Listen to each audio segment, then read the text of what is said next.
Hi everyone, and this week in the Shack we're looking at not only an interesting, and in this case very dirty machine, but also an incredible slice of computing history.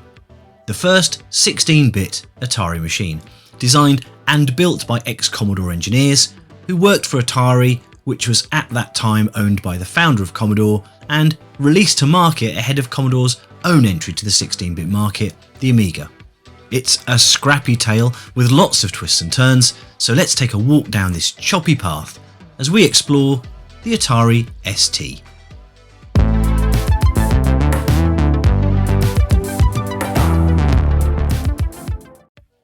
Before we look at the machine itself, let's look at the state of the video game market at the time.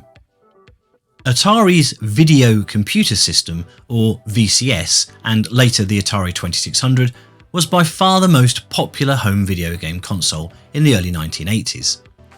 Released in 1977, the VCS took a while to take hold in the market, but with the release of Taito's Space Invaders in 1980, sales of the VCS increased fourfold, and Space Invaders became the game to own. And in the first of a few firsts in this episode, Space Invaders was the first video game to sell over 1 million copies.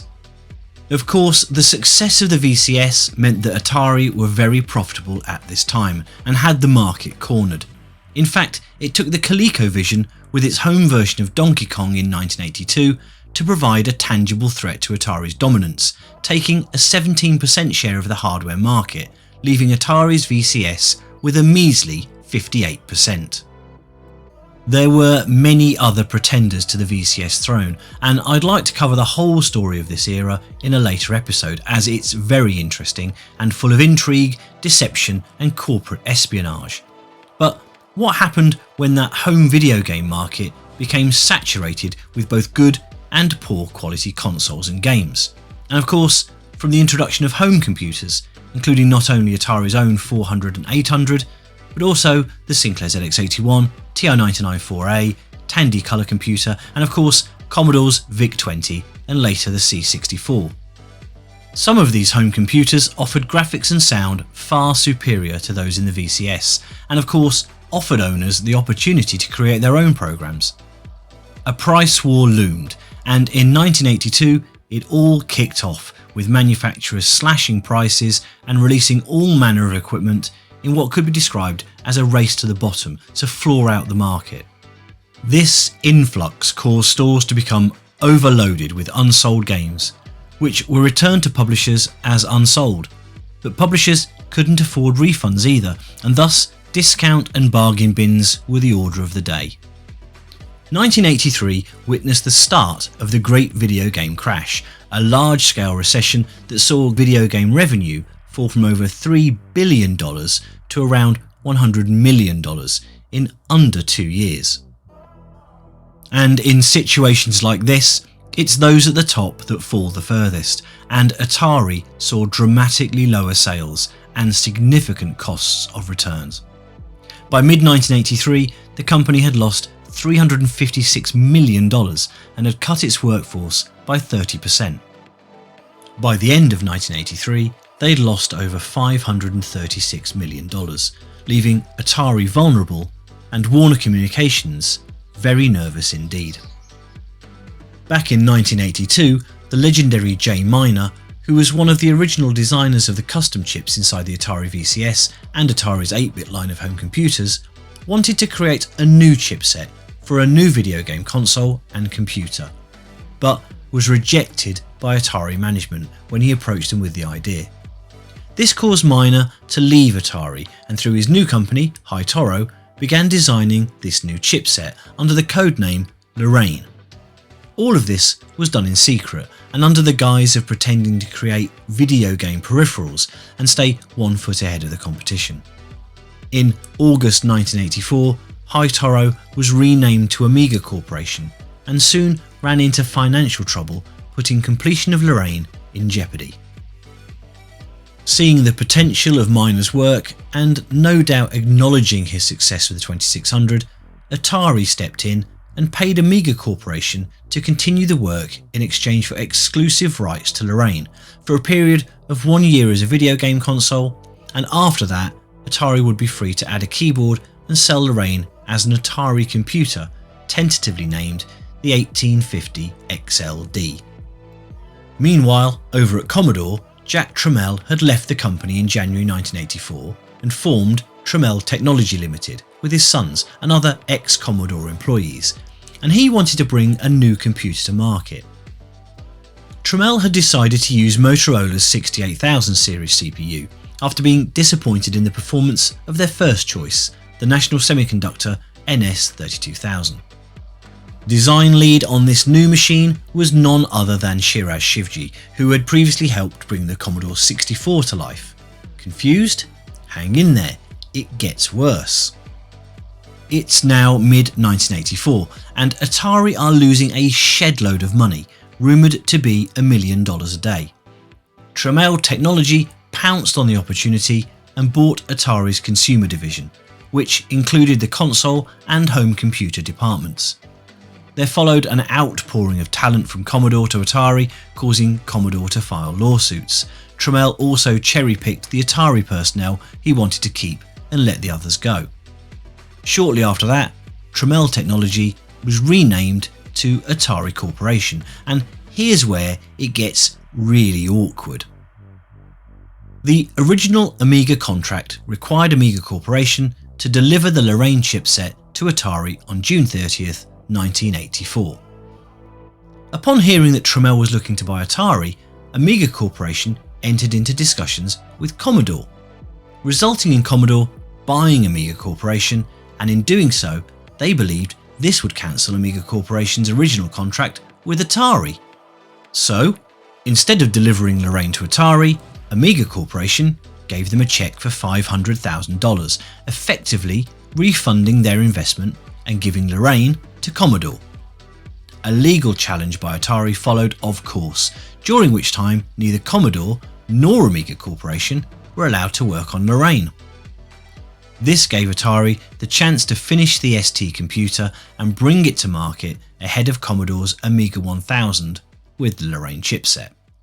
However, this did mean that the ST that the world got was not the ST that was originally intended. If things had gone differently, we would have had an Atari Amiga and Commodore would have been left with an insurmountable hill to climb to catch up. So let's look at what Jack Tramiel's team managed to pull together without the custom Lorraine chipset, and we'll refurb this 520 ST-FM to hopefully as good as new along the way. And we'll also talk about some of those other firsts that the ST range enjoyed. It's also worth mentioning that the entire Atari range was redesigned in order to have synergy with the ST's design, which was a bold all or nothing move for Atari, but they seemed to get away with it. I particularly like these little LED windows. I think I want to mod those to emit a cool blue light. On the bottom there's a continuation of the diagonal slat design from the top of the case, and we can see the cartridge slot over here on the right. And on the left are the connectors for either two joysticks or one joystick and a mouse, the mouse connector being on the right. All of the connections and ports have little symbols on them saying what they are, which I really like. The label on the back shows this is a 50Hz PAL model, and in fact is the exact model I had back in the day between my Amstrad CPC464 and my Amiga 500 Plus. The F in ST-FM is for the built-in floppy drive, and there's that picture of a drive in case you weren't sure. On the back we have a very mucky modem port, printer and external hard and floppy disk connections. There's a TV and monitor output, and of course our power socket and switch. The left side of the machine carries the cartridge slot and the MIDI in and out ports, which set this machine apart from its Amiga rival and allowed the ST to make great inroads into the music industry. Also on the back, these little telltale aftermarket warranty stickers lead me to believe we may have something going on inside. There were literally hundreds of aftermarket mods that you could buy for these machines, so I'm interested to see what we find. So with anticipation hanging in the air in exactly the same way that bricks don't, let's lift the lid on this 30-odd-year-old machine and see what lies in store for us, and well, that's disappointing, isn't it? Just a load of metal coverings. On we go then. This is clearly the floppy drive unit, and over here is a huge chunk of RF shielding. and dust. Lots and lots of dust. The keyboard isn't fixed in and comes away after a wiggle on the cable attached to the mainboard. We'll set that aside for later, but it's on this unit that those blue LEDs may well appear. And look, yet more RF shielding is uncovered and held in place through a combination of screws and metal twist tabs around the back and sides. Lots of them. In fact, too many of them. I mean, it really didn't need this many. Really. We'll remove the shielding that covers the power supply and the floppy drive connections, and then we'll have to flip the machine over and remove the 3 long screws that hold the floppy drive in place. Once those screws are removed, we can detach the power and data cables from the drive and set it aside. And then we need to remove the last stubborn screw that holds the shielding in place. And with that one out of the way, it's on to removing the power supply itself, or rather trying to, as this proved trickier than I remember from the last time I did one of these almost 15 years ago. You'll also note that the power cable is attached one minute and not the next. Auto disassembly isn't a feature of the machine, I just didn't film that bit. And it was here that my wiggle it, and then wiggle it some more didn't work, and I had to really stand back and take a good look why. And it's because the RF shield at the back is trapped between the power supply and the lower case. So to remove the power supply, you need to remove the mainboard and RF shield from the case first, and then the power supply comes free. Simples, once you know. And taking the RF shielding away has revealed something that I know isn't standard in the STs. All that brightly coloured ribbon cable and hot glue tell me that we've got an aftermarket part here. And as all of the wires seem to link through to the area of the board that holds the RAM and terminate in a small PCB that sits between the shifter chip and its socket, I'm thinking this is a memory expansion. See what we had to do before SIM sockets. Whilst we're looking up that expansion, let's see what ROMs we have in here, and it looks like we have the 2-chip ROM set for the TOS 1.4. TOS of course being the operating system and not the commonly thought Tramiel operating system. I did eventually find an advert in an old ST user magazine that advertised the Aries memory upgrades, and as the smallest amount you could fit was 512k and there are 8 slots with 4 filled, I'm thinking that we have 2 meg here. We'll find out next episode when we boot her up.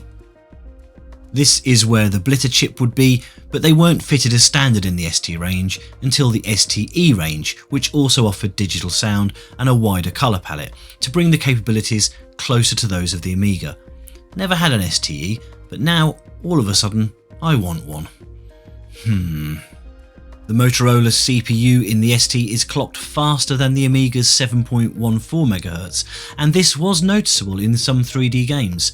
ST for the win there. And with the teardown complete and us knowing what needs to be done, it's time to draw this episode to a close. I've ordered 1 million gallons of chemicals to retrobrite the case, got a special order of latex gloves because this thing absolutely stinks, and Mrs. RetroShack has taken to hiding her tea towels, so I've had to order some of my own. Please join me in the next episode in the series, where as well as the refurb and rebuild, we'll be looking at the machine in action and perhaps even comparing some titles to their Amiga counterparts. Please let me know in the comments if there are any particular versus battles you'd like to see. If you enjoy the channel, please subscribe and hit the bell for notifications of new content. If you'd like to sponsor the channel, hit the join button for details, and of course, please leave all your comments below as we love to read them. So until next time in the shack, it's goodbye.